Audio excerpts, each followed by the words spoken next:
Tanse, good afternoon, ladies and gentlemen. My name is Lisa Baroldi. I'm the director and vision holder of Progress Unlimited Consulting.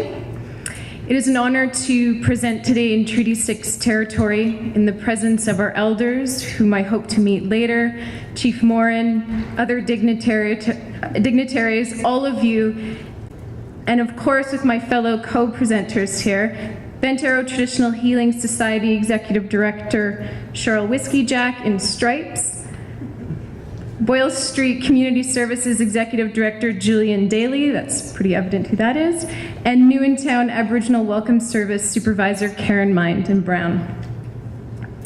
Today, the four of us, as Rick mentioned, are introducing what we consider a bold idea for an Aboriginal quarter in Edmonton.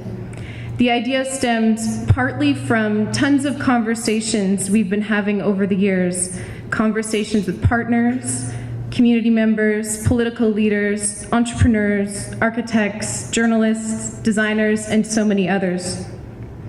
The idea also comes from the work that we do on a collaborative initiative called the Newtown Aboriginal Welcome Service. Bentaro, Boyle Street, and Boyle Street Aboriginal Services are partners in this 3-year pilot project, which we hope to make a sustainable, permanent fixture in Edmonton by 2014. For those of you who don't know, the Newtown Aboriginal Welcome Service is a one-stop shop for Aboriginal people transitioning from rural communities and from corrections to Edmonton. To give you a better sense of what Newtown is all about, we'd like to show you a short video of some recent interviews that we've done with our clients and other people who have experienced transition to Edmonton.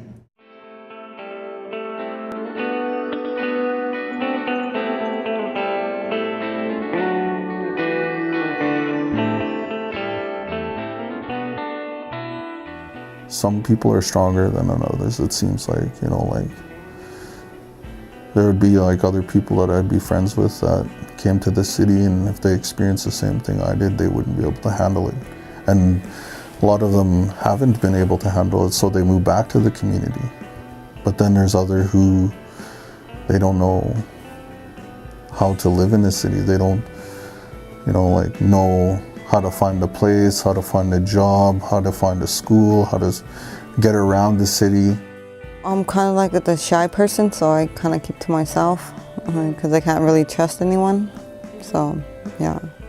We went to many different places to rent, and as soon as they found out how many people we have, they're like, no, straight out.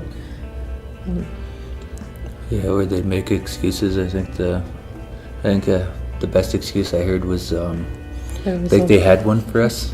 They were like, yes, we have a house, we can be set up and stuff. And, how many adults? And we were like, I was like 2.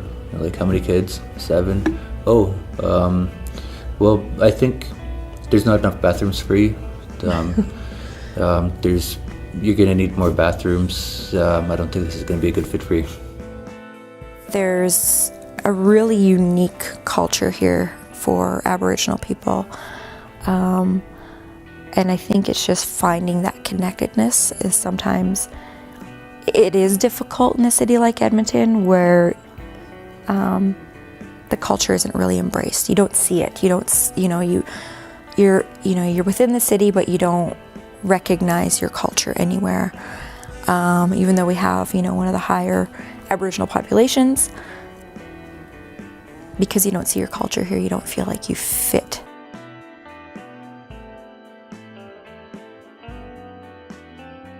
The Newtown program would have been really helpful for me when I moved here, and I think it would be helpful to anyone who's coming here to have that feeling of immediate connectedness and not something that you build up over time.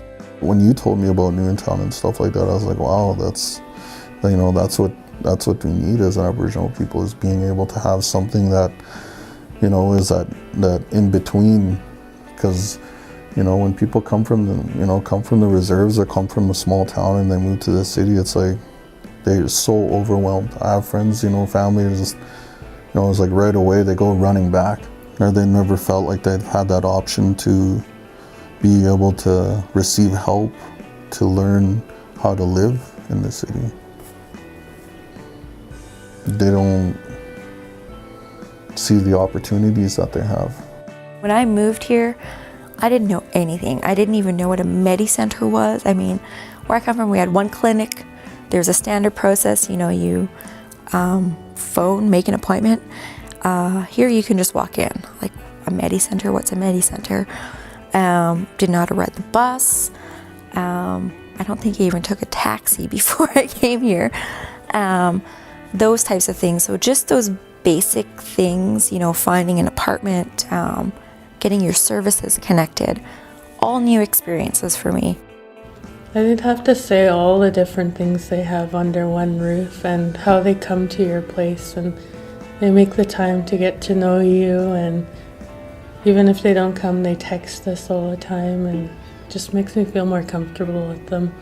Like some places I've went to, they just get like a cold shoulder and just have this attitude, oh, you need this, you need that. With them, they'll be like, ask us questions on what we need and stuff. You walk into a service like New in Town, you see, you know, Aboriginal faces, and they're there to help you to do those basic things. I called Cheryl, so she's like a big help to me. And she's still helping me. It was good though, because our first bus ride was really good.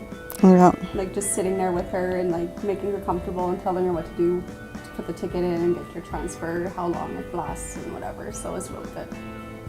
Susie phones us on a regular basis to let us know what's going on around the community, and if it's close to us, we'll go. And they referred us to quite a few places too, so we weren't feeling so alone being.